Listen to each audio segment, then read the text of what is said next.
Okay, I've had another request for this evening's talk from United States. Somebody was saying that, especially in Western countries, Buddhism is sometimes used as a form of Prozac.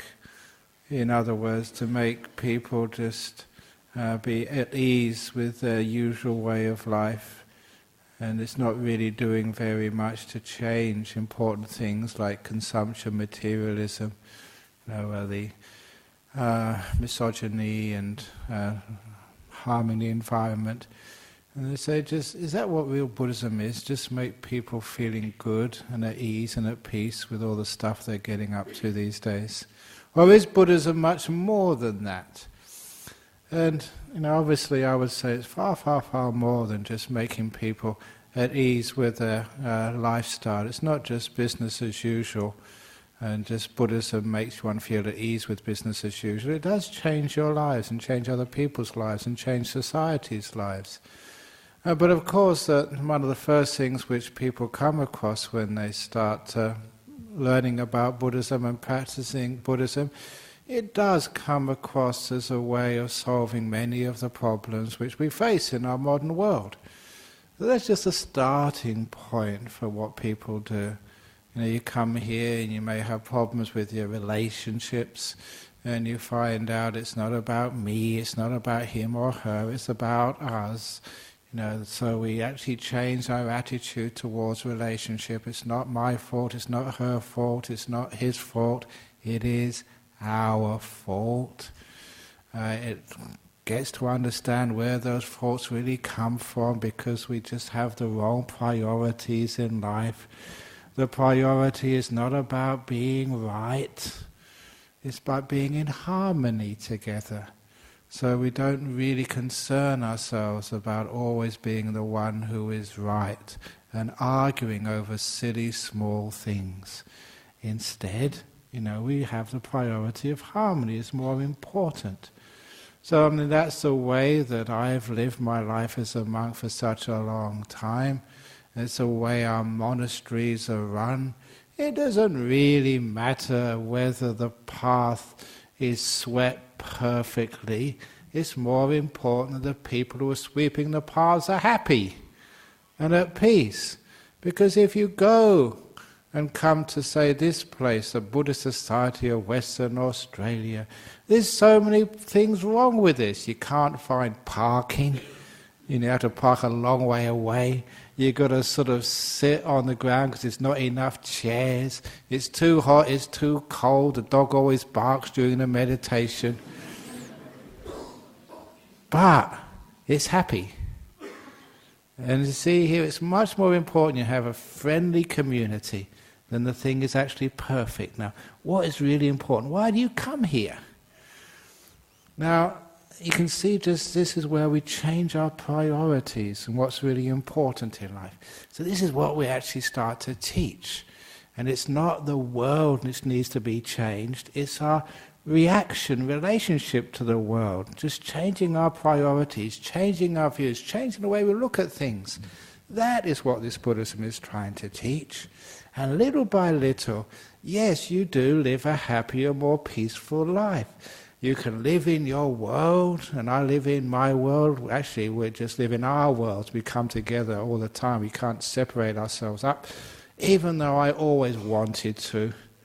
And that's why I became a monk, to leave the world. And now what happens? I'm stuck right in the middle of the thing. On aircraft flying all over the place. Now I became a monk to disappear. And now what happens? People are taking photographs of me all over the place. I don't know why you're doing that. Especially, just even this evening, 2 or 3 people came up to me. They'd come from Sri Lanka and they just wanted to see me. What do you want to see me for? You can see me on YouTube. Get a photo of me. What? I'm not so attractive. I'm not like hot monk.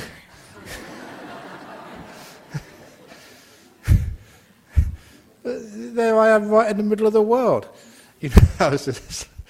One of our, I don't know if she's here this evening, said, she's from Indonesia, and she was a very good supporter of ours, and she went to Jakarta to visit her friends, and she went to the bookshop in Jakarta, and she walked into the bookshop and she saw me there in the bookshop.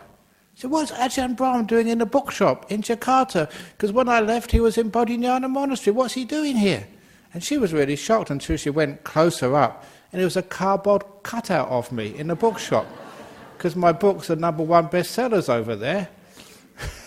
So what's Ajahn Brahm doing as a big cutout in the bookshop? Really weird being a monk. I became a monk to disappear, and the more you disappear, the less your ego is, the more famous you become. It's really weird. It's true, try it out, check it. But anyway, I live in the world as well. And so we learn how to deal with that world. Deal with the world of when you're praised and when you're blamed. Because I get a lot of praise, but I get into trouble very often as well. For ordaining bhikkhunis. I got in big trouble for that. So what do you do? How Buddhist teaches, it says we have these attitudes to praise and blame, which we all get. You're always going to get that. So the attitude is we imagine ourselves as being this beautiful lotus flower, because a lotus flower is a great symbol of Buddhism. You see lotuses all over the place. And the nice thing about a lotus flower is that you can piss on a lotus flower. You can urinate all over it. And the urine just flows out and it leaves no smell, no residue. Or you can pour Chanel No. 5 on the lotus, and it all drips off, and it leaves no fragrance left at all of the perfume. It's just got its own fragrance. Nothing sticks to a lotus. So that's what you should imagine you are. You are a lotus flower, so someone pees all over you. And you know what I mean by that? They call you an idiot, ugly, stupid. You shouldn't say words like that, Ajahn Brahma. It's not right for a monk to use a piss word. Blah, blah, blah, blah, blah. And of course what happens? It just all flows off. As soon as they finish scolding you, it leaves no residue.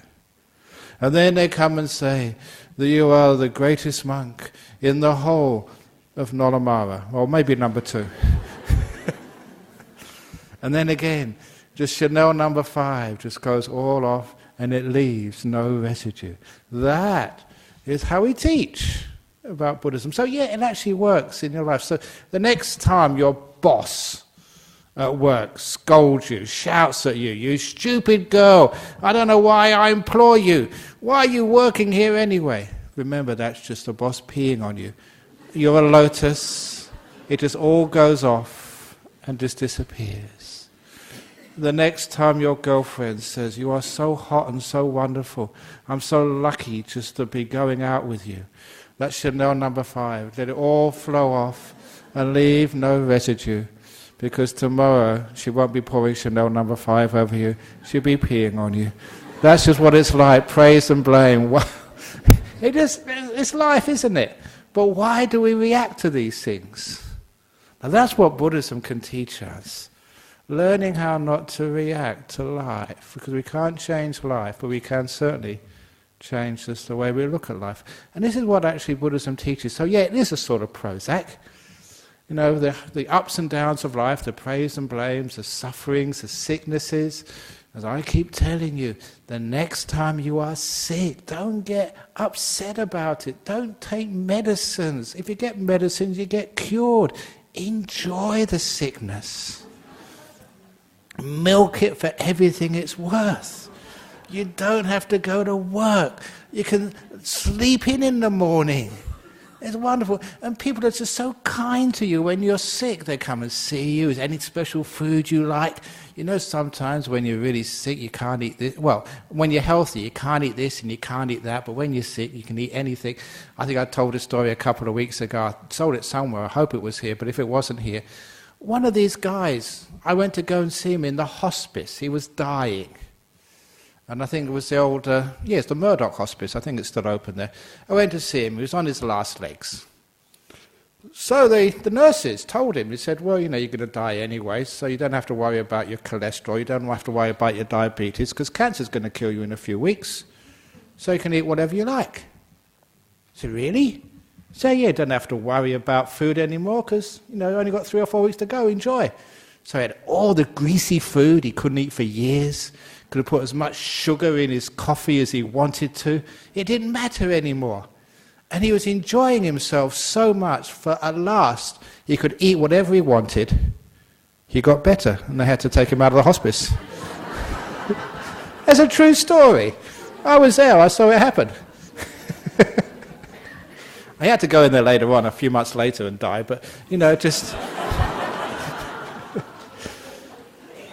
But sometimes you can enjoy yourself and have fun when you're sick. So you see, you're changing your attitude to it. So when you get sick, woohoo, I'm sick, yes. And it also means that one nice thing about being sick is people can be kind to you. That's actually a beautiful thing about sickness. You're in a hospital, people can come and visit you, they bring you flowers, they're really nice to you. People you haven't seen for weeks or months or even years, they come and visit you. Isn't that beautiful? That's a wonderful thing about sickness. People at last have to express their love and kindness to you, and you're the centre of that. So it's a beautiful thing being sick every now and again. So next time you're sick, yes, it's my opportunity for allowing people to practice their compassion on me. So tell your husband, I'm sick today, look after me. And people do like looking after each other. And it's a very joyful thing to do, to show your care and your love. Because you're vulnerable, you're fragile when you're sick. And so at last you're not so damn independent. You can't do things for yourself, which is great.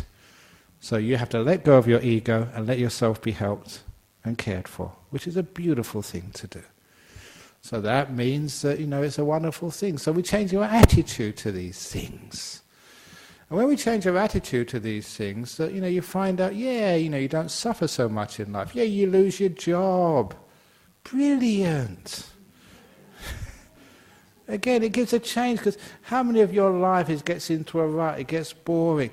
Okay, you lose a bit of money and you don't get such security, but for goodness sake, don't sort of be worried about life. The thing is that people want so much security in life because they're so afraid of what might happen if I don't get a job. Look at me, I haven't got an income, I've got no superannuation, I can't get a pension.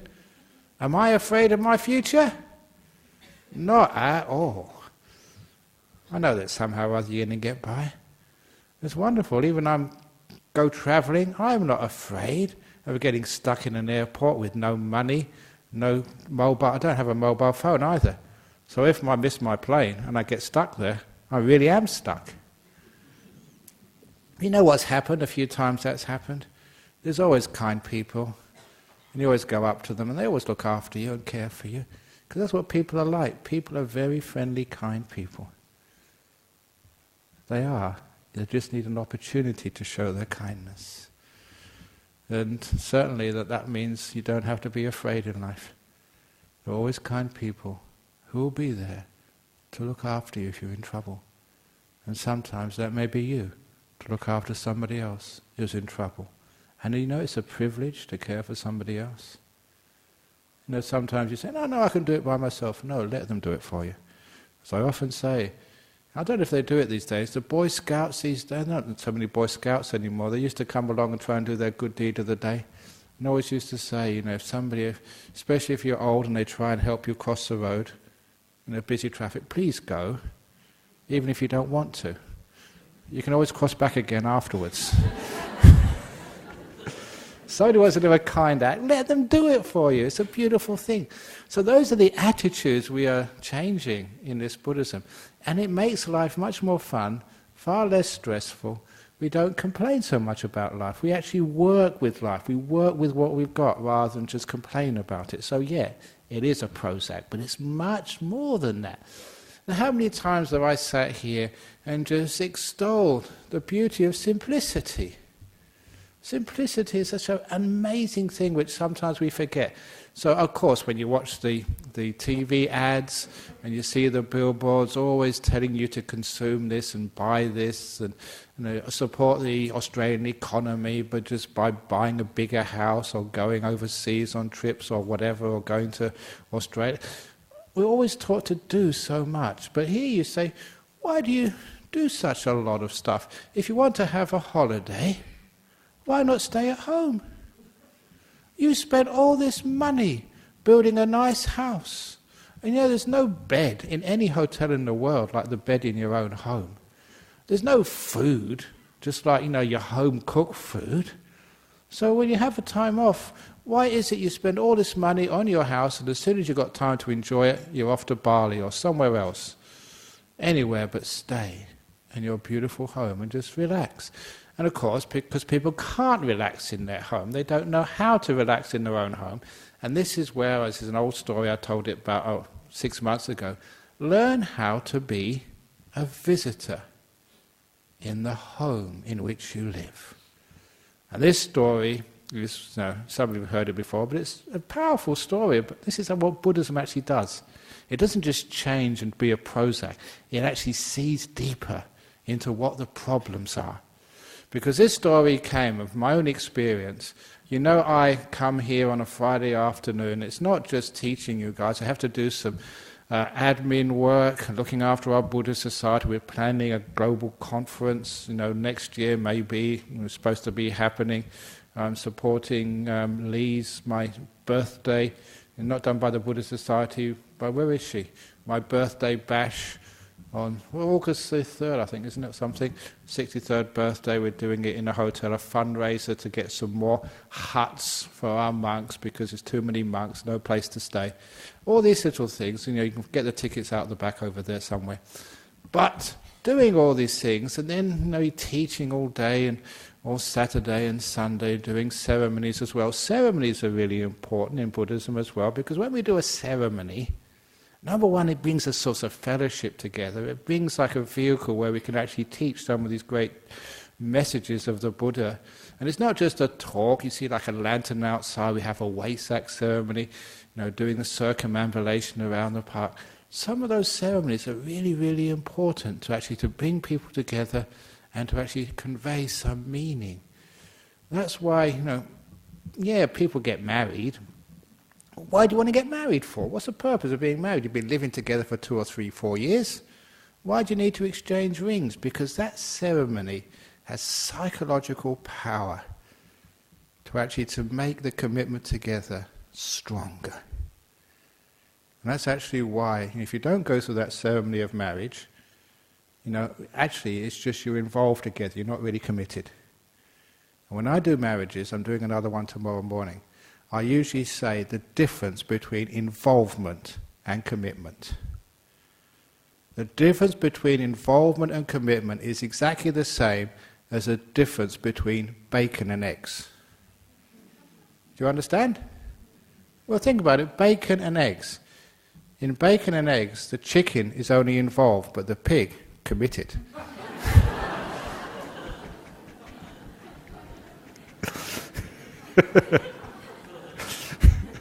Chicken only gives an egg and walks away. Pig gives his whole life. So that's why marriage, okay? Marriage are always pig stuff, okay? You really give totally to each other. That's what. So when you have a ceremony like that, it actually makes it stronger.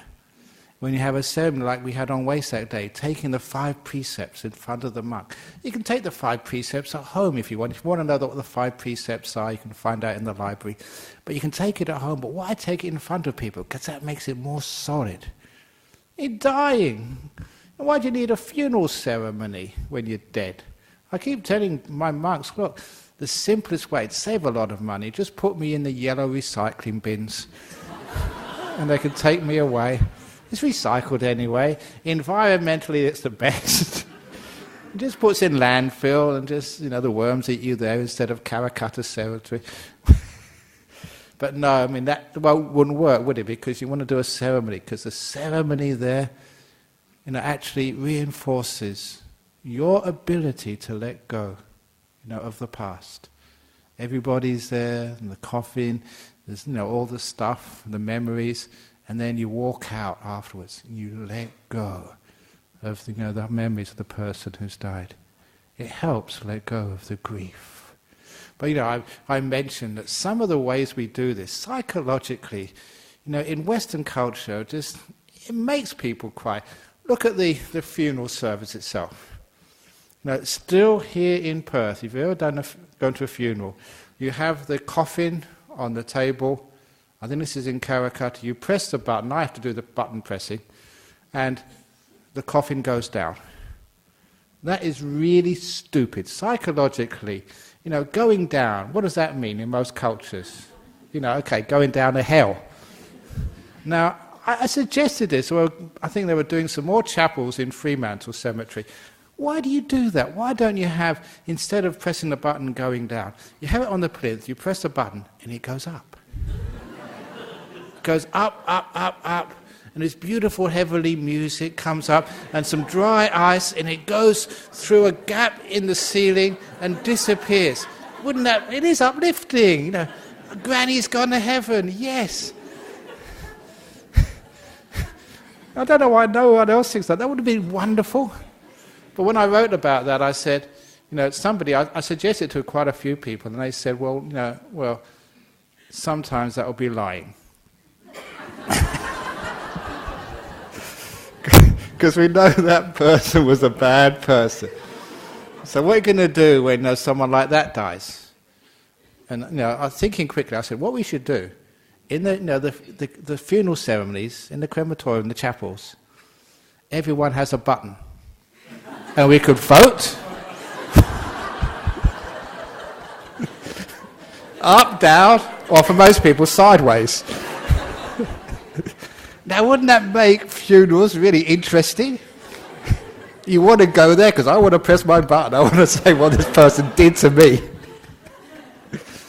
So that's my idea of funeral. But okay, we have to do ceremony, keep it reasonably. Well, actually, do we really have to keep it serious? How would you want your funeral to be? Would you want people to cry at your funeral or laugh? Laugh, yeah. I want people to remember me and all my stupid jokes and all the silly talks which I gave. I want people to remember me with a smile, laughing, say, what a wonderful time we had together with that monk. And they just feel so happy to have known me instead of being so sad. Isn't that what you would want as well? That's why sometimes the culture of tears and grief is nothing to do with Buddhism at all. It always has been a celebration of a life. Always has been just to see the 998 good bricks in a wall instead of the 2 bad bricks. Always looking at the positive side of a life and feeling grateful to have known somebody for such a long time, shared so many wonderful times together. Because those wonderful moments, they stay with you. And you feel so blessed to have actually been with that person, cherished them. My story, it was like concerts. All the concerts I used to go to as a kid. Great concerts. And when the concert was finished, never once did I cry at the end of a concert. I tell that story at every funeral. I went to see Led Zeppelin. The first concert, they were really nervous. It was in the Marquee Club in Wardour Street. And the very first concert of Led Zeppelin, I was there. I remember another time I went with my brother to see this band in a pub in the north of London. And only 6 people turned up. And I thought the band wouldn't play. They played for us. Only to 6, like a private concert. You know who the lead singer was? Rod Stewart. Ah. So, a private concert with Rod. So I remember those days, and it was really good fun. And so, I also remember at the end of every concert, when I left the concert hall, never once did I feel sad. I never cried at the end of a great concert. I felt so happy, so blessed to have been there at the time. And that's how I remember people who have died. Concerts have now finished. What wonderful time we've had together. All these incredible memories. You never cry at the end of a concert. No more should you cry at a funeral service. Like a concert has finished. I would not have missed that for the world. It changes the way you look at things. That is what Buddhism does. So it takes away the suffering, it takes away the tears, it takes away the fear, and it makes you more peaceful. But it also goes much deeper into the meaning of your life. We are a materialistic world, but as monks, we live the opposite. Look at I'm a really famous monk. Look at my jacket here, it's all falling apart. See this?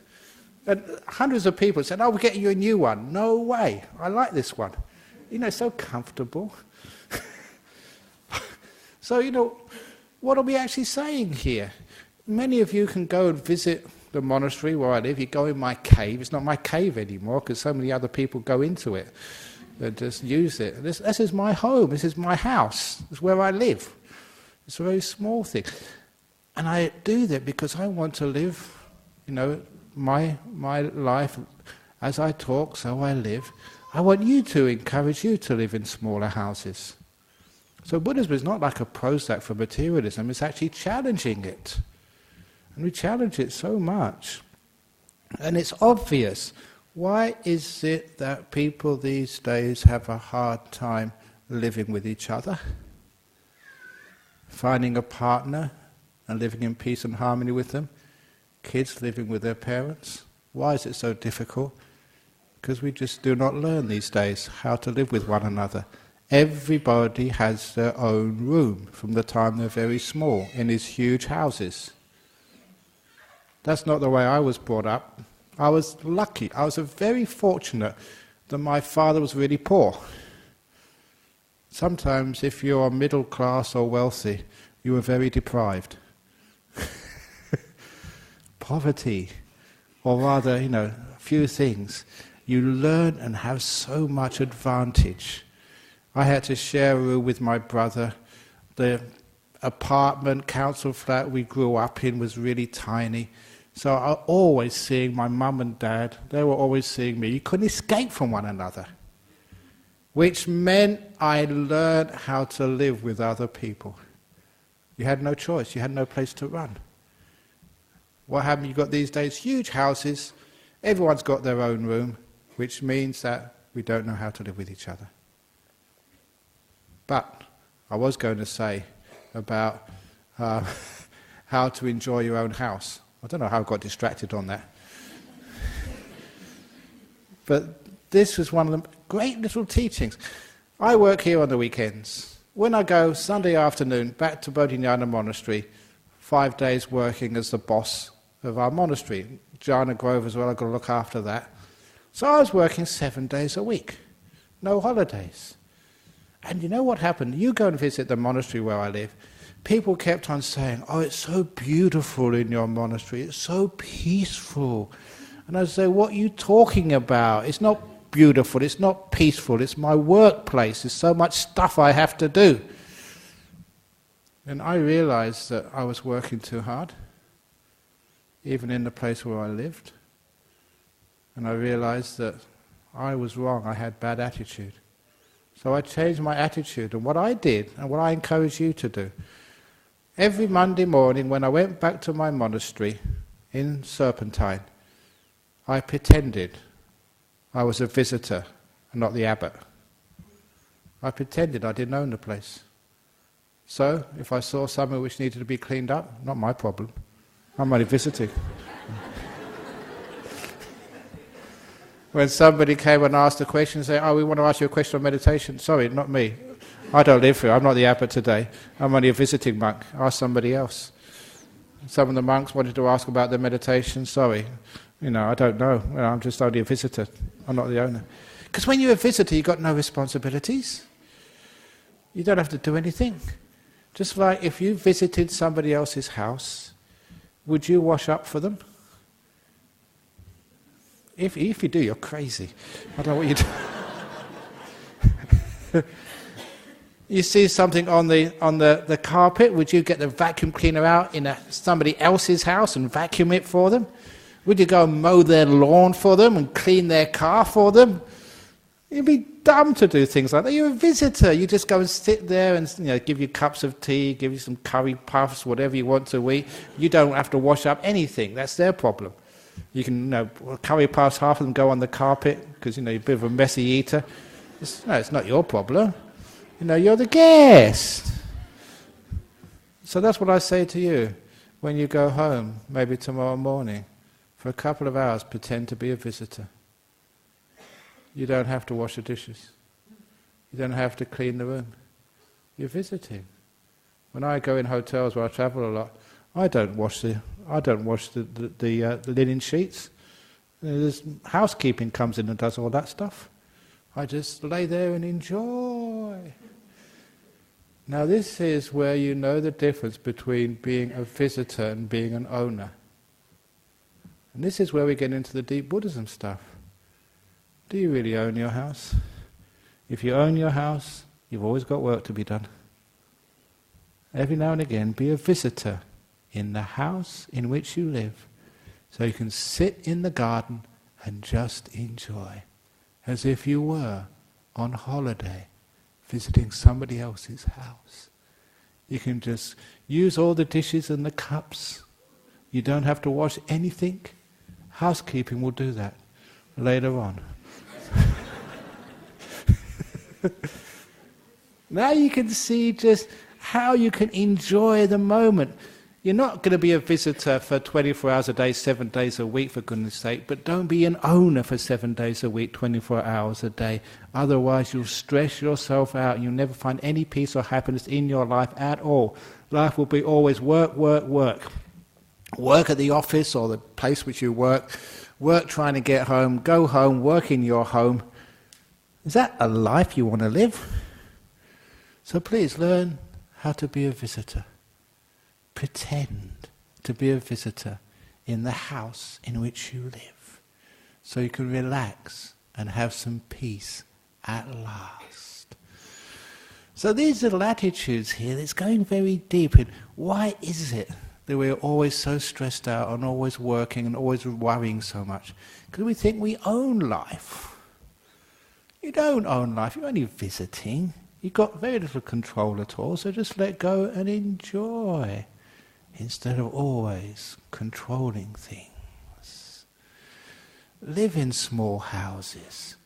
They cost less money, and you don't have so much space, but you have love. You learn how to get on together. You have to share a room with your brother, with your sister, and later on you can share a room with your partner instead of arguing all the time. Can't you see the connection there? Because everybody has their own room these days, we just don't know how to live together, how to cooperate. We've lost the art of loving. I've been staying in some really, really poor countries in Asia, go to places like Thailand. 7 or 8 people in the same room. And maybe a dog and a cat as well on the bed. And those people grow up loving each other for the rest of their life, always caring for one another. See our problem in our modern world? Such big houses, we've lost family. We don't know how to live together anymore. Which means so many people are lonely. And we waste so many of the world's resources on these huge houses with everyone have their own room, and most rooms are always empty. How many rooms do you need?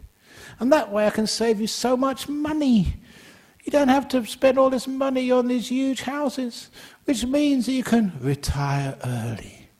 Isn't that a nice idea?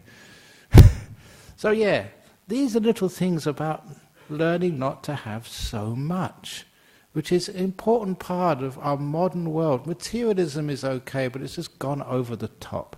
How much do you really need? And so keeping it simple actually means you're actually much more happy. and much more sort of peaceful in your life, and you've got more time. How many of you haven't got enough time? If anybody, it's your birthday or Christmas, what can I give you? You say, please give me another week or another hour on every day. Wouldn't that be a wonderful gift? It's very easy to do that. Just be a visitor for 1 hour every day.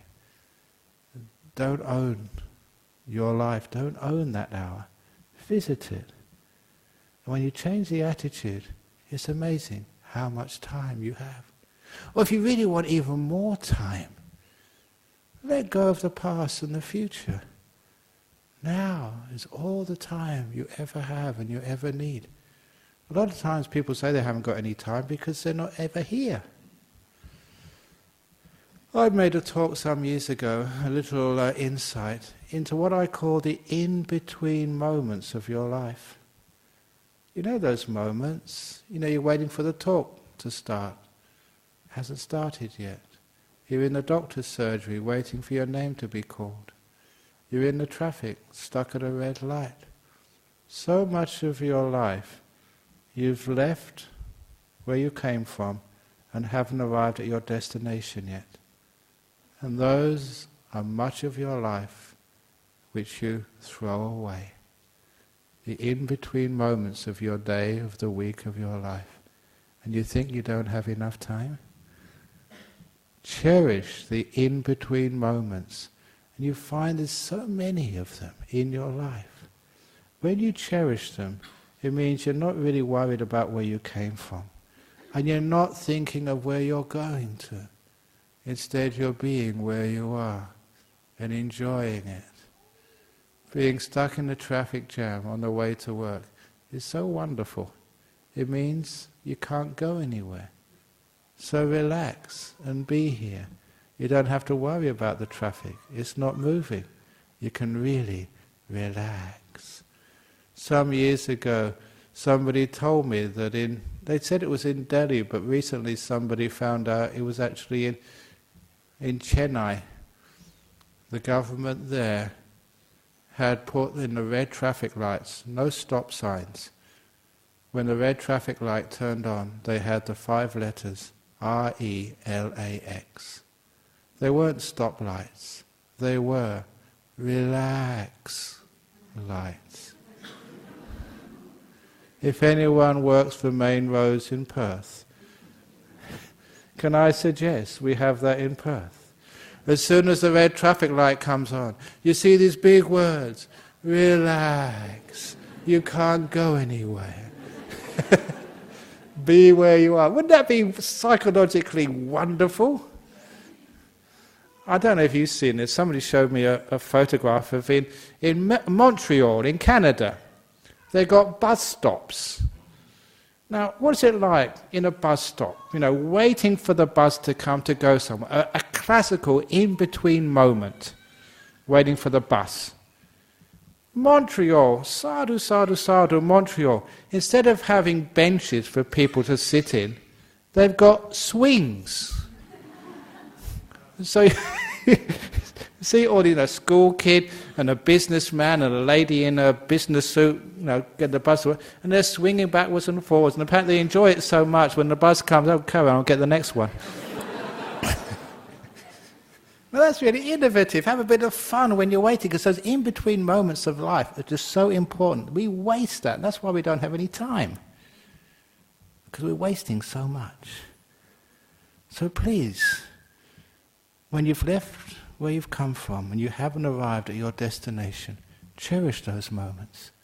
They're great moments when you can just relax, be yourself, enjoy this moment, and don't throw them away.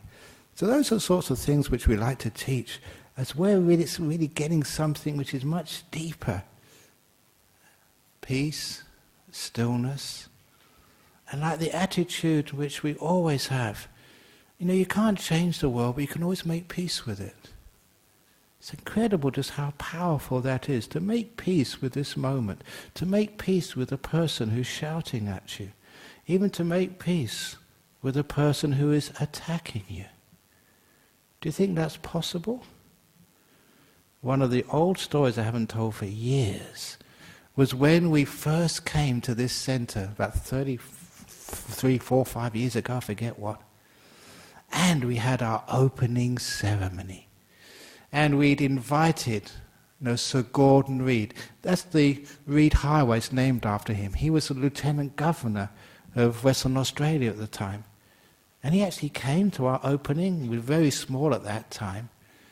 And so I was asked, I was number 2 monk at the time, by Ajahn Jacko, can you please arrange the marquee we had just next to the community hall over there? We didn't have this place at the time.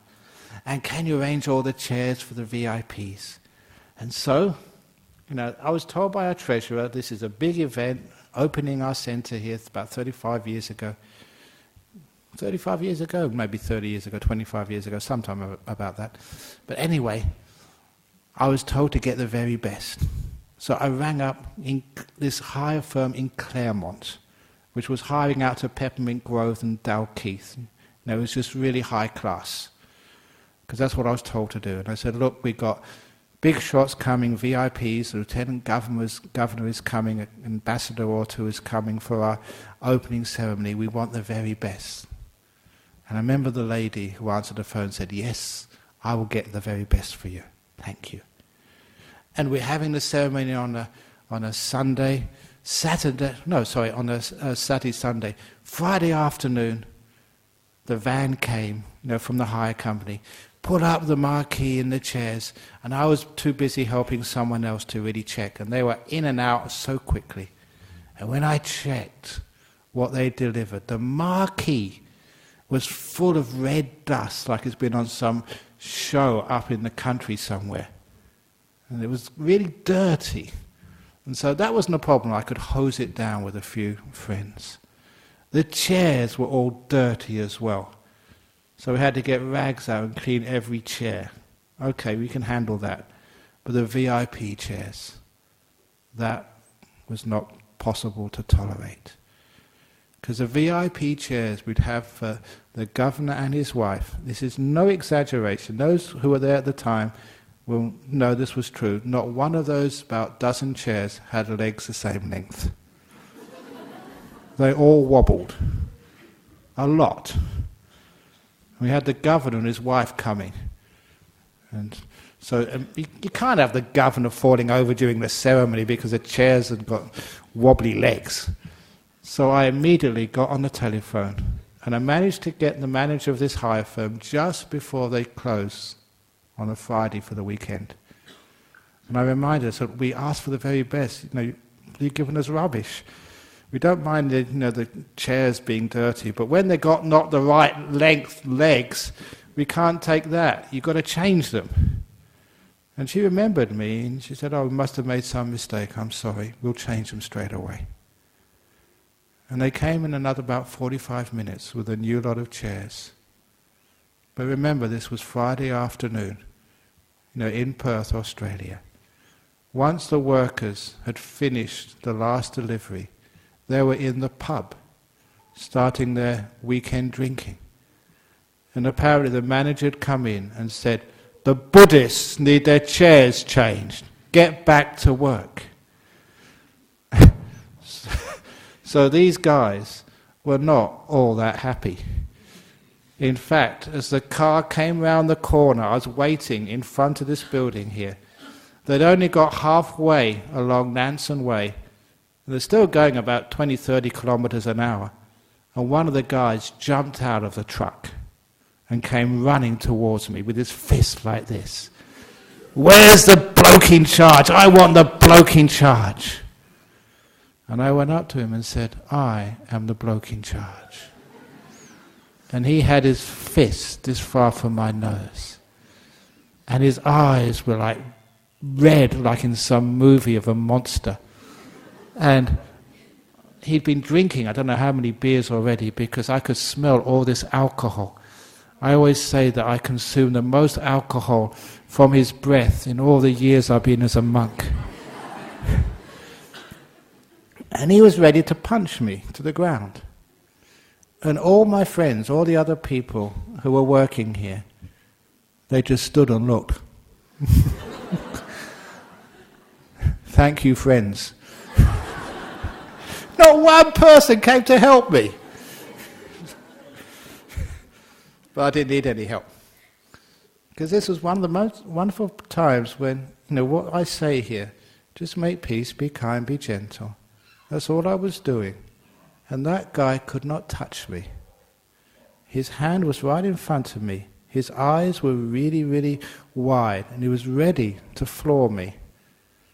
But I wasn't at all afraid, nor was I trying to be arrogant. I was just being peaceful, being kind, being gentle. And I knew I had him totally in my power. It's one of those wonderful moments where you're just enjoying this moment. He couldn't move. He didn't know what to do. Because usually when somebody, he puts his fist in front of somebody else like that, they say, yeah, yeah, yeah, yeah, and then bang. I wasn't going to go into that sort of stuff. I just sitting. And it took about 5 or 10 minutes, and then the truck had sort of parked, and the head guy, the manager, whatever, came out. He put his hand on this guy's shoulder and said, let's unload the chairs. And I said, yeah, I'll help you. And we did. We unloaded those chairs together. He was very angry, half drunk, willing to floor me, and he couldn't do it. Simply because you know how to diffuse anger. Just by being peaceful, being kind, being gentle. That's what you learn as a monk. That's what you learn from meditation. What a wonderful skill that is to teach in this world. So it's not just a Prozac for our modern life. It's actually teaching people how to diffuse violence in our society.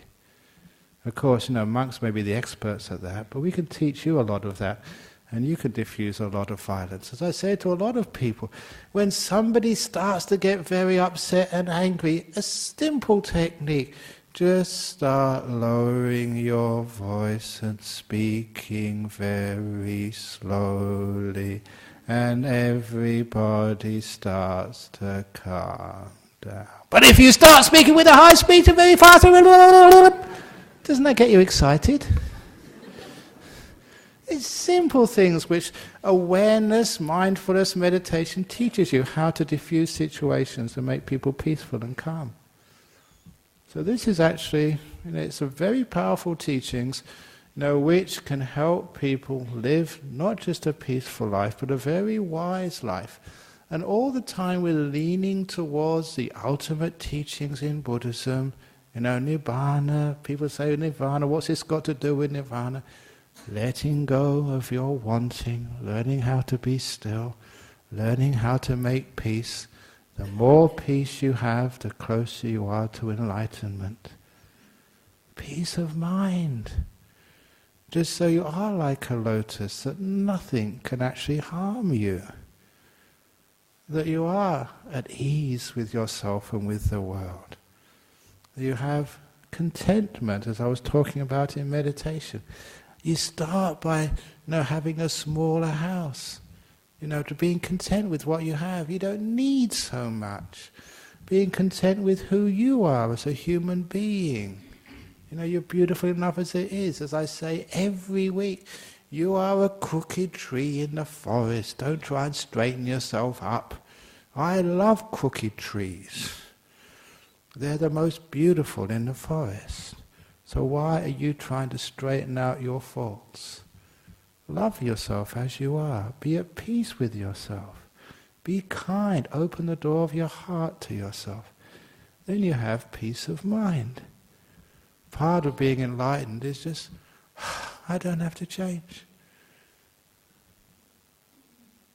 There's no one in there to change. Just be. Let go.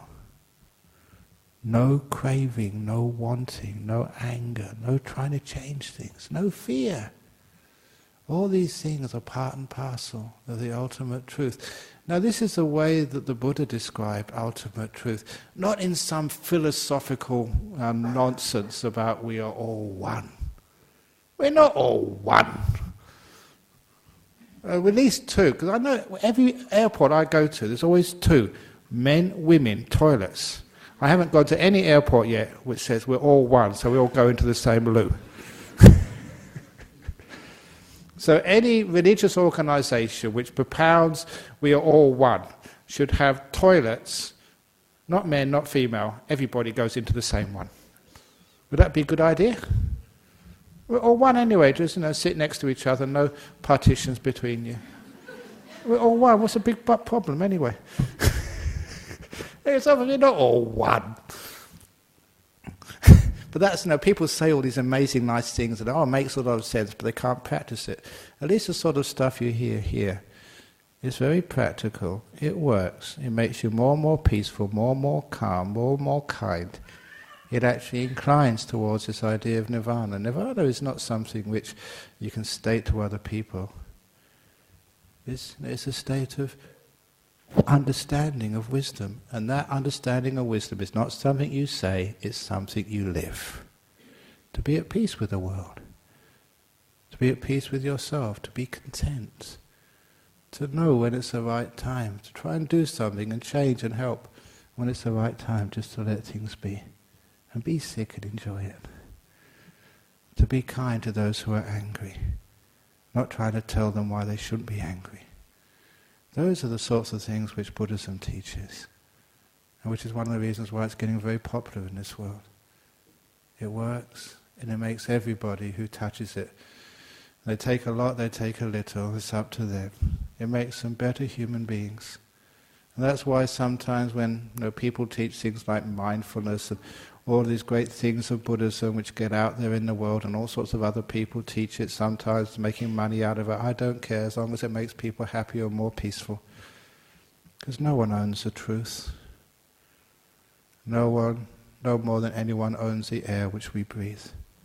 The job of a Buddhist monk is just to show people the truth, to present it, to give, not to take, not to control, to let people be. And of course the most important thing of a Buddhist teacher, the most important part of my life, the goal of my life as a teacher, is to get rid of you all. To make you so wise and so kind that you never have to come back here ever again. So you graduate. And that's why I tell people I'm a very bad teacher. More and more people come every week. And some of the people, the same people, have been coming here for the last 30 years. So I must be a very bad teacher. If I was a school teacher, imagine a school teacher and some of the students have been coming back to my class for 30 years. I'd be given a sack. So the job is to learn how to let go, to free people and to free oneself. So yeah, Buddhism is more than just the Prozac. It may start like that, but it goes far deeper, right into the heart of who you are and how you behave. So hopefully I answered that question for the United States. Thank you for listening. Sadhu. Okay, we've got some questions now. Here we go for question time.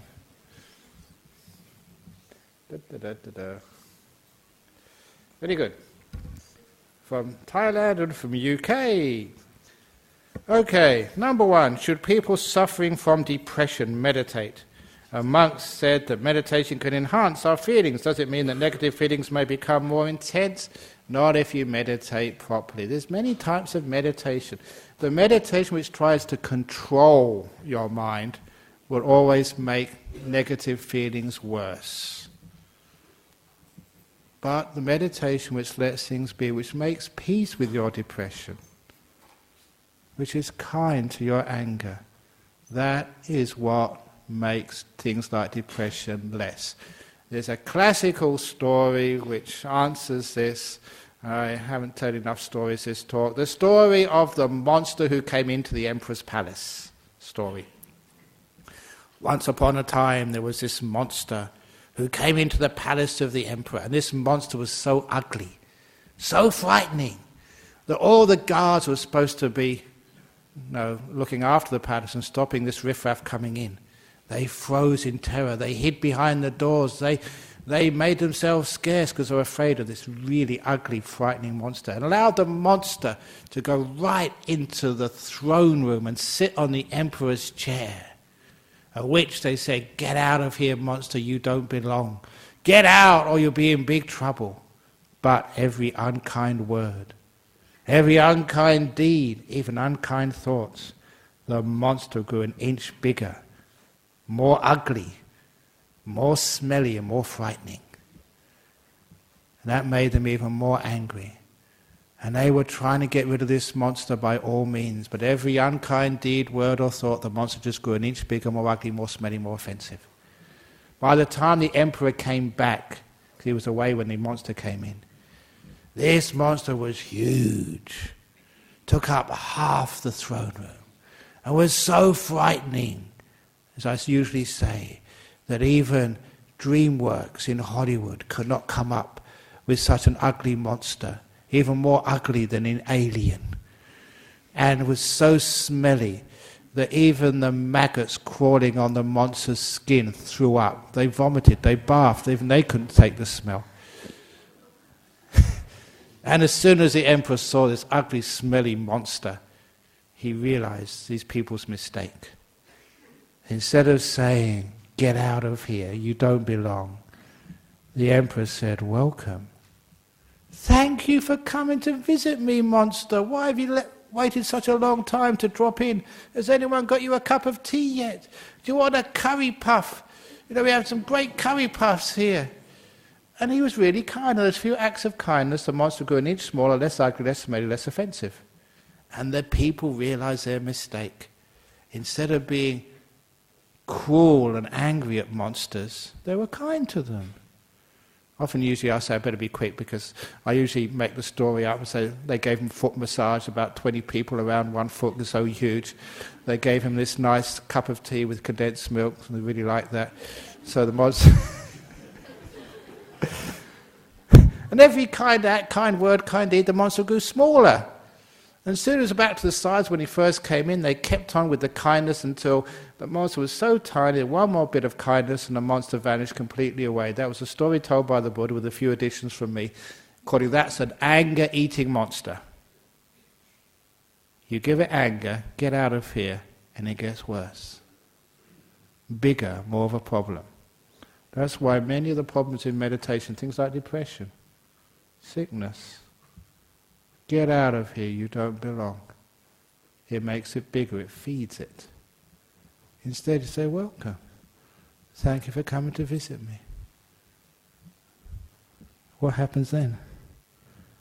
You're not so depressed about being depressed. It gets less and less and less. It's the way you meditate. Any problem in meditation, if you say, "Get out of here, you don't belong," you will get bigger, stronger, and more of a problem. If you say, "Welcome, thank you," you're practicing kindness and contentment. That is the way to meditate. Lastly, from UK, how do we learn to disappear when the ego is fearful and depressed by this? The idea of disappearing can be depressing and fearful for the ego. It's not. It's wonderful to vanish, to get away from it all. Don't people go on holiday to get away from it all? A lot of people do that. They say, "I'm going up north, I'm going south to get away from it all." The problem is you bring you with you. And that's the one you should really be trying to get away from. Get away from this me, always not happy with myself. So you're getting away from that part of you, the part of you which is disappearing, which is a part of you which is never happy with who you are, never happy with who you say, what you say. Or that critical one of you, that fault-finding, that's the one you're trying to get rid of. Wouldn't it be wonderful? Imagine, just imagine, that disappeared, your fault-finder. Always telling you you're not good enough, you're not beautiful enough, you're not smart enough, you're not anything enough. Wouldn't it be wonderful if that disappeared? Wouldn't it be wonderful if that part of you disappeared? I have to go here, I have to do that. That control freak inside of you. So let that disappear. And when you know what's really disappearing, that part of your ego, which is always judging and fault-finding and controlling, that's not depressing at all, that disappears. That's like a prisoner saying, "Oh, if the prison cells disappear and all the guards disappear, that's scary." That's not scary. That's wonderful, that's freedom. So if you understand what it's like when things disappear, all that's disappearing is the cage in which you've been confined in. All that's disappearing is your prison guards, your torturers. And at last you are free. So you disappear little by little, especially things like fault finding, things like being controlled by the past or the guilt and anger, or being imprisoned by the future or the fear and the anxieties of what might happen next. Those are the things which are good to disappear. When those disappear, you have freedom. If you understand what disappearing is, it is wonderful. Freedom at last. Okay, so those are a couple of questions here. So now is the time for you to disappear. Bye-bye. So I've gone off a bit long. So let's pay respects to Buddha, Dharma, Sangha, and then you can disappear.